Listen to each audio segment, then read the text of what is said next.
Ohayo gozaimasu, selamat pagi. Bertemu kembali di pagi hari ini yang sejuk dan cerah hari ini. Tapi ya udah sedikit seperti yang kemarin saya bilang, ada bau-bau musim panasnya ya, sedikit demi sedikitnya. Oh ya, kemarin saya bercerita tentang pada akhirnya Jepang di tahun 90 itu ada zaman kemasannya habis begitu ya. Tapi tidak membuat Jepang menjadi negara miskin kembali, karena dia sudah mendapatkan standar standar hidup perekonomian gitu ya. Standar perekonomian sudah menjadi standar negara maju gitu. Tapi di balik itu ada banyak hal-hal yang problema yang muncul ya setelah 30 tahun berikutnya ya, sampai sekarang gitu ya.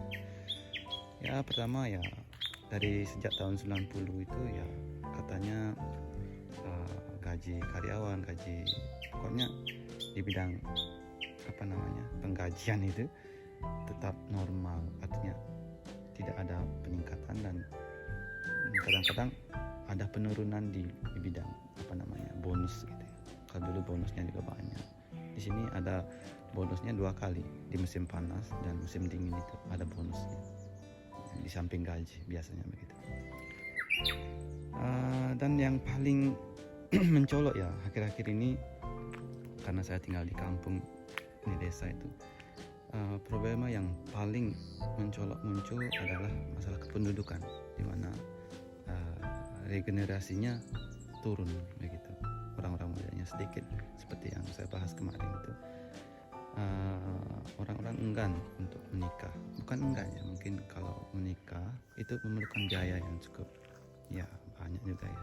Kadang-kadang mau berpikir juga ceweknya bekerja juga ya, jadi kalau ceweknya ya tidak usah kawin lah, tidak usah menikah lah, toh juga bisa hidup sendiri itu, dia pikir gitu juga banyak.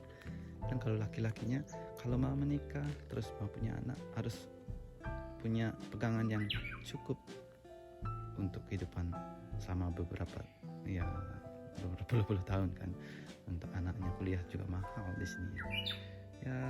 Kebanyakan jadinya memilih untuk tidak menikah ya. Tidak semuanya sih, kalau semuanya tidak menikah mungkin tidak ada ya Jepang. Tapi ya ada perkiraan, Pak Hali mengatakan kalau Jepang di tahun 100 tahun ke depan itu penduduknya akan semakin sedikit dan bangsa Jepang akan punah, dia bilang gitu ya. Ya sambil tertawa mungkin ya, diperkirakan seperti itu karena mau tidak mau ya sekarang tidak ada antar kelahiran dan kematian di Jepang itu sungguh mencolok ya.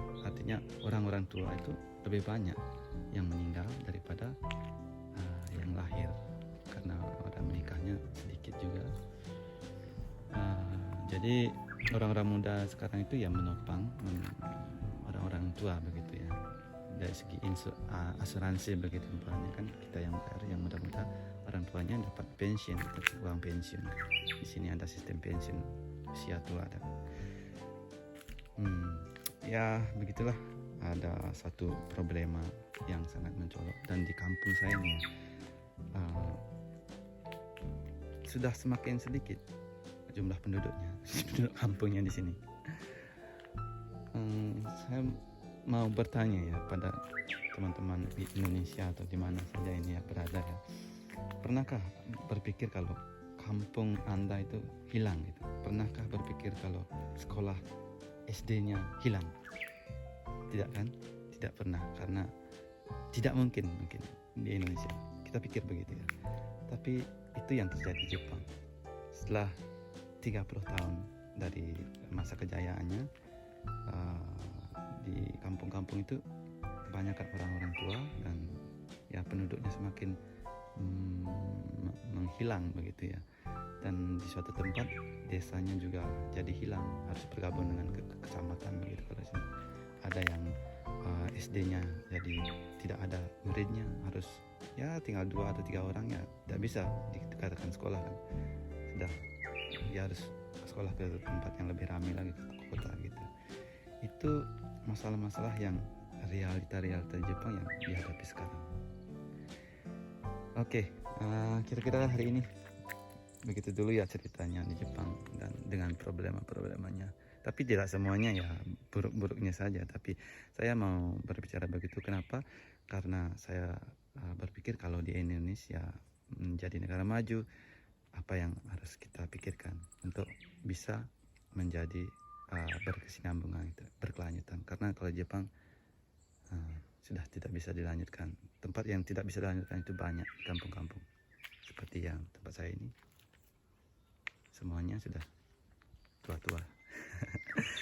Ya, selamat berhari Rabu dan tetap semangat.